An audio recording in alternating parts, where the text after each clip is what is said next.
There was once on a time a poor man, who could no longer support his only son. Then said the son, "Dear father, things go so badly with us that I am a burden to you. I would rather go away and see how I can earn my bread." So the father gave him his blessing, and with great sorrow took leave of him.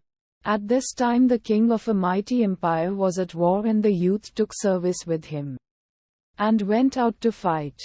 And when he came before the enemy, there was a battle, and great danger, and it rained shot until his comrades fell on all sides. And when the leader also was killed, those left were about to take flight. But the youth stepped forth, spoke boldly to them, and cried, "We will not let our fatherland be ruined." Then the others followed him, and he pressed on and conquered the enemy. When the king heard that he owed the victory to him alone, he raised him above all the others, gave him great treasures, and made him the first in the kingdom. The king had a daughter who was very beautiful, but she was also very strange. She had made a vow to take no one as her lord and husband who did not promise to let himself be buried alive with her if she died first. "If he loves me with all his heart," said she, "of what use will life be to him afterwards?" On her side she would do the same, and if he died first, would go down to the grave with him. This strange oath had up to this time frightened away all wooers. But the youth became so charmed with her beauty that he cared for nothing, but asked her father for her. "But do you know what you must promise?" said the king. "I must be buried with her."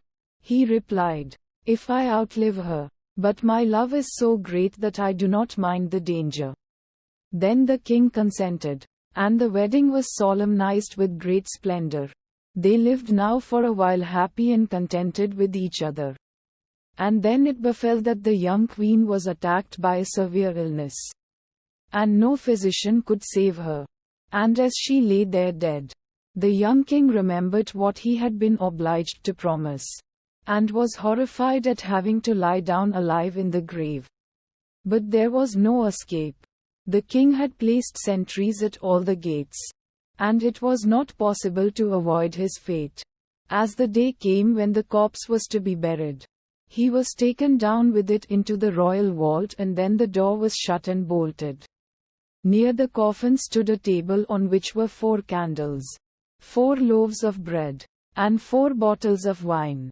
And when this provision came to an end, he would have to die of hunger.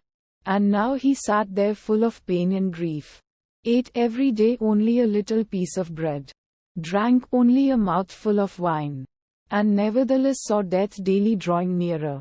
Whilst he thus gazed before him, he saw a snake creep out of a corner of the vault and approach the dead body. And as he thought it came to gnaw at it, he drew his sword and said, "As long as I live, you shall not touch her," and hewed the snake in 3 pieces.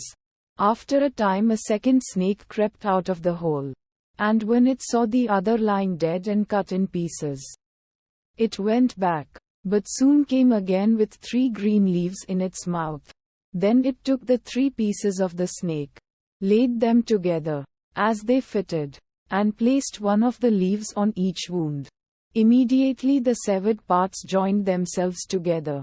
The snake moved, and became alive again, and both of them hastened away together.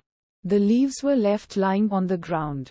And a desire came into the mind of the unhappy man who had been watching all this, to know if the wondrous power of the leaves which had brought the snake to life again could not likewise be of service to a human being.